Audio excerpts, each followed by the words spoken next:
ஒரு தேவ பிள்ளை, நான் எனக்கு தான் எல்லாம் தெரியும், நான் தான் எனக்கு தெரியாத வசனம் இந்த இந்த இதே இருக்கக்கூடாது. கடைசி வரை கற்றுக்கொள்ளுகிறவர்களா, கடைசி வரை ஒருமித்து. ஆமே. அப்ப கேட்கலாம், எனக்கு சரியான ஸ்பிரிச்சுவல் மென்டர் இல்ல, ஒரு ஸ்பிரிச்சுவல் ஃபாதர் இல்ல. கர்த்தர் தருகிற வார்த்தையை கேளுங்க.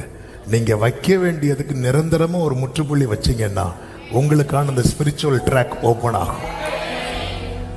ஹல்லேலூயா. ஆண்டவர் இணைப்பார்.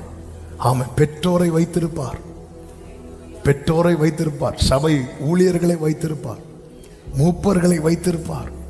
கர்த்தர் நம்முடைய ஆவியோடு இசைந்து நம்மை புரிந்து தகப்பனை போல நம்முடைய இருதயத்தில் ஏற்றுக்கொண்டு கர்த்தர் ஏற்படுத்தி தருவார். ஆமென். இருதயத்துக்கு ஏற்ற மேய்ப்பர்களை நான் உனக்கு கொடுப்பேன் சொல்லி இருக்கிறார். நம்ம யார நம்முடைய லீடரா செட் பண்றோம், இது ரொம்ப முக்கியம். இன்னைக்கு மனிதர்கள் விசேஷமாய் யங்ஸ்டர்ஸ் லீடர்ஸ ஆமென் சினிமால தேடுறாங்க, ஸ்போர்ட்ஸ்ல தேடுறாங்க, அரசியல்ல தேடுறாங்க. ஆமென். ஏதோ ஒரு பக்கத்தை, தங்களுடைய ஒரு பக்கத்தை மட்டும் காட்டிக் கொண்டிருக்கிறவர்களை தேடிக்கொண்டிருக்கிறார்கள்.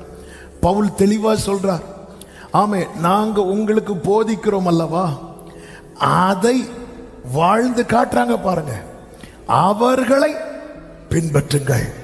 என்னைக்குமே அப்படிதான். ஒரு தேவ பிள்ளை பைபிள் காட்டுற மார்க்கத்தை விட்டு வேறு ஒன்றை பின்பற்ற ஆரம்பிக்கிறானா அவன் எல்லாவற்றையும் இழக்க போகிறான் என்று அர்த்தம்.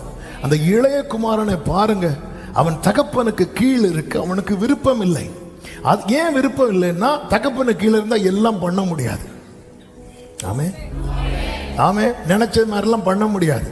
ஏன்னா அப்பா இருக்கிறது வரைக்கும் ஒண்ணுமே பண்ண முடியாது. ஆமே. நம்ம நினைச்ச லைஃப் வாழ முடியுமா? வாழ முடியாது. இதுதான் கிறிஸ்டியன் லைஃப்.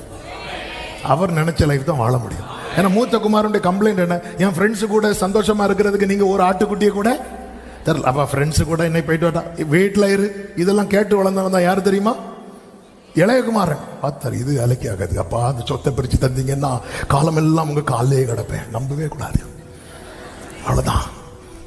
ஆமே. சொத்தை பிரிச்சு கொடுத்தோன்னு போயிட்டான் போயிட்டான் போயிட்டான். எங்க போயிட்டான்? வேதம் சொல்கிறது தூரமா போனான். ஏன்னா அவன் நினைச்ச வாழ்க்கையை வாழ, தாங்கள் நினைத்த வாழ்க்கையை வாழன்னு நினைக்கிறாங்க தெரியுமா, அவங்க இந்த லிஸ்ட்லயே வர மாட்டாங்க. நீ நினைச்ச வாழ்க்கை வாழ போற பாரு, கடைசியில் நீ எங்க நிப்ப தெரியுமா? சத்துரு நினைச்ச வாழ்க்கையை நீ வாழ்ந்துட்டு இருப்ப.